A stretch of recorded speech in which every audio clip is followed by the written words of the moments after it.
Video को start करने से पहले अगर आपने अभी तक चैनल को सब्सक्राइब नहीं करा है तो दोस्तों चैनल को पहले सब्सक्राइब कर लीजिए और इस साथ में इस बेल आइकन को जरूर क्लिक करिएगा दोस्तों, जिससे आपको टाइम टू टाइम नोटिफिकेशन मिलते रहेंगे। चलिए फ्रेंड्स, अब हम वीडियो स्टार्ट करते हैं। Hello friends, welcome to crazy GK tricks. आज इस वीडियो में हम भारत की राष्ट्रीय आय नेशनल इनकम के बारे में आज हम टेस्ट सीरीज लगाएंगे, जो कि बहुत ज्यादा इंपॉर्टेंट है। फ्रेंड्स, अगर आप चाहते हैं कि एसएससी एग्जाम, यूपीएससी एग्जाम में इकोनॉमिक्स का हमारा एक क्वेश्चन हमारा जो बिल्कुल 100% सही हो, तो आपको ये वीडियो बहुत जरूरी है कि देखना चाहिए। क्योंकि अगर ये आपने टेस्ट लगा लिया, मैं बोल सकता हूं गारंटी के साथ में कि इकोनॉमी का नेशनल इनकम से जो जनरली क्वेश्चंस पूछे जा रहे हैं, क्योंकि ये जो टॉपिक है दोस्तों, एक ऐसा टॉपिक है कि अवेयरनेस का टॉपिक है कि हर एक भारतीय नागरिक को अवेयर होना चाहिए इस टॉपिक से। इसलिए इससे एग्जाम में क्वेश्चन बनते हैं। तो मैं चाहता हूं कि आप इस टॉपिक को अच्छे से स्टडी करें और ये टेस्ट लगाएं, जिससे कि आपको बेनिफिट होगा।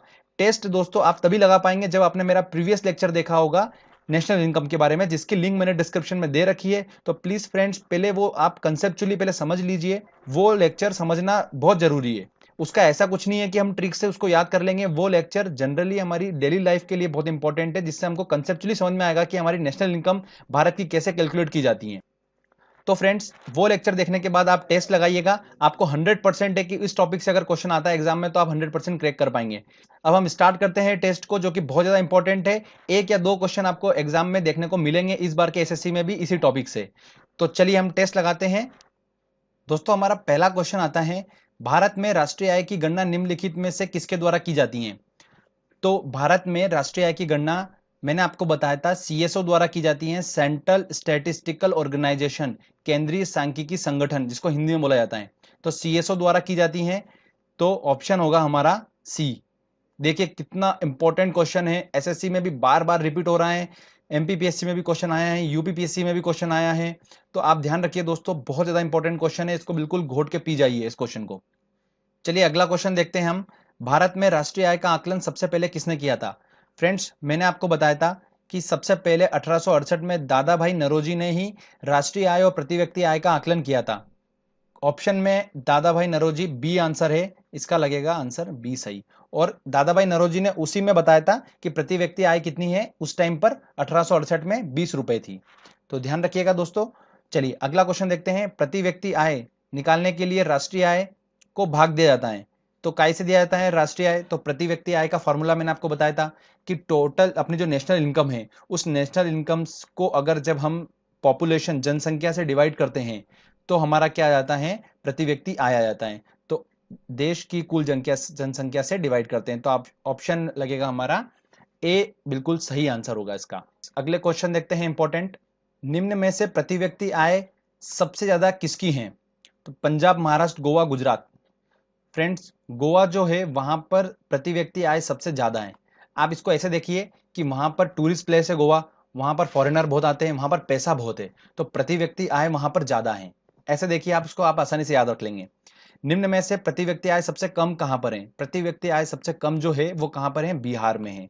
तो ध्यान रखिएगा फ्रेंड्स, बिहार में सबसे कम प्रति व्यक्ति आय है। अगला क्वेश्चन है हमारा, 1867-68 में भारत में प्रति व्यक्ति आय 20 रुपए थी, सर्वप्रथम किसने बताया था?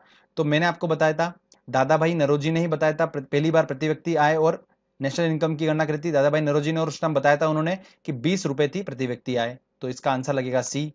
तो इसको आसानी से आप क्लिक कर सकते हैं। ये काफी मोस्ट इंपॉर्टेंट क्वेश्चन हैं, ध्यान रखिएगा फ्रेंड्स। और अब जो आने वाले हैं क्वेश्चंस वो सबसे ज्यादा इंपॉर्टेंट है।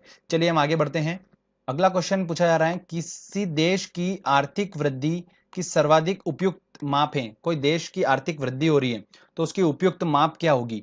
तो वो होता है जीडीपी। तो इसका आंसर होगा ए, आंसर होगा इसका।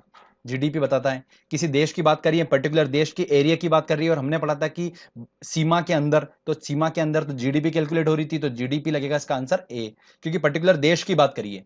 उस तरीके से देखेंगे इसको हम। मूल्यह्रास किसके बराबर होता है? अगला क्वेश्चन है हमारा 8, मूल्यह्रास किसके बराबर होता है? चलिए फ्रेंड्स, मैंने आपको बताया था किस तरीके से मूल्यह्रास निकलता है, तो एक बार मैं आपको बता देता हूं। जब हमने नेट नेशनल प्रोडक्ट कैलकुलेट करी थी, तब हमने जीएनपी में से डिप्रिसिएशन को माइनस कर दिया था, और हमसे पूछा गया है कि डिप्रिसिएशन मूल्यह्रास किसके बराबर होगा। तो जब हम डिप्रिसिएशन को इस साइड ले जाएंगे और एनएनपी को इस साइड लाएंगे, तब हमारा निकल जाएगा। तो क्या आएगा, जीएनपी में से जब हम एनएनपी को माइनस करेंगे तो हमारा डिप्रीशिएशन आ जाएगा। तो चलिए अब ऑप्शन में देखते हैं हम अब। तो फ्रेंड्स हमने क्या करा था, जीएनपी में से एनएनपी को घटाया था, तो ऑप्शन है हमारा ए, तो आंसर लग जाएगा ए इसका। ठीक है, चलिए अगला क्वेश्चन देखते हैं। राष्ट्रीय आय निकालने के लिए एनएनपी में से किसको घटाया जाता है? तो हमने जब फाइनल राष्ट्रीय आय निकाली थी NNP eight a factor cost, ठीक है, तो उसमें से हमने क्या करा था, अप्रत्यक्ष कर जो इनडायरेक्ट टैक्सेस थे हमारे, उसको हमने माइनस कर दिया था, तो इसका आंसर लगेगा ए आंसर। ओके फ्रेंड्स, बहुत ज्यादा इंपॉर्टेंट क्वेश्चन है। चलिए आगे और लेते हैं हम इंपॉर्टेंट क्वेश्चन अब। अगला क्वेश्चन है फ्रेंड्स हमारा, जीएनपी से एनएनपी निकालने के लिए निम्न में से किसको हटाए? देखिए अभी हमने डिस्कस करा अभी कि जब हम एनएनपी निकाल रहे थे तो जीएनपी जो हमने कैलकुलेट करी थी उसमें से मूल्यह्रास को हमने माइनस कर दिया था, तो आंसर होगा इसका ए, अभी हमने देखा। अगला क्वेश्चन है, प्रति व्यक्ति आय इक्वल, उसका फॉर्मूला क्या होता है? तो प्रति व्यक्ति आय निकालने का फॉर्मूला मैंने आपको बताया था, जो भी नेशनल इनकम होती है उसमें से जो हम देश की जनसंख्या जो होती है, कुल जनसंख्या को डिवाइड कर देते हैं तो हमारा प्रति व्यक्ति आय निकल जाता है। तो ऑप्शन हमारा डी, तो इसका ऑप्शन क्या है, डी सही है। चलिए अगला क्वेश्चन लेते हैं इंपॉर्टेंट।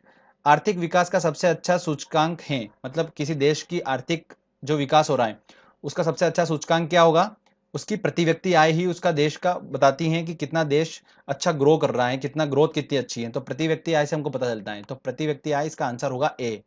चलिए अगले क्वेश्चन लेते हैं हम अब। अगला क्वेश्चन है हमारा, किसी देश की एनएनपी होती है, एनएनपी कैलकुलेट कैसे करते थे? मैंने आपको बताया था अभी वापस से कि जब भी हम ग्रॉस नेशनल प्रोडक्ट में से मूल्यह्रास को माइनस कर देते हैं, डिप्रिशिएशन को, तो नेट नेशनल प्रोडक्ट आ जाता है। जब भी हम नेट कैलकुलेट करेंगे तो ग्रॉस में से हम क्या माइनस करते हैं, डिप्रिशिएशन को। मैंने ऑलरेडी आपको लेक्चर में बता रखा है, अगर आपने लेक्चर देखा होगा अच्छे से तो आप उसको क्वेश्चन को आसानी से सॉल्व कर पा रहे होंगे। तो इसका आंसर क्या होगा, जीएनपी में से हम डिप्रिशिएशन को माइनस करेंगे तो आंसर है इसका डी, मूल्यह्रास डिप्रिशिएशन को ही बोलते हैं। अगला क्वेश्चन है, भारत में जीडीपी का सबसे बड़ा भाग प्राप्त होता है, तो कृषि से, रक्षा तथा लोक प्रशासन से, सेवा से, बिजली गैस से। तो ध्यान रखिएगा, सेवा से सबसे ज्यादा जीडीपी बड़ा पार्ट होता है, जहां से जीडीपी हमको प्राप्त होता है। अगला क्वेश्चन है हमारा, राष्ट्रीय आय है।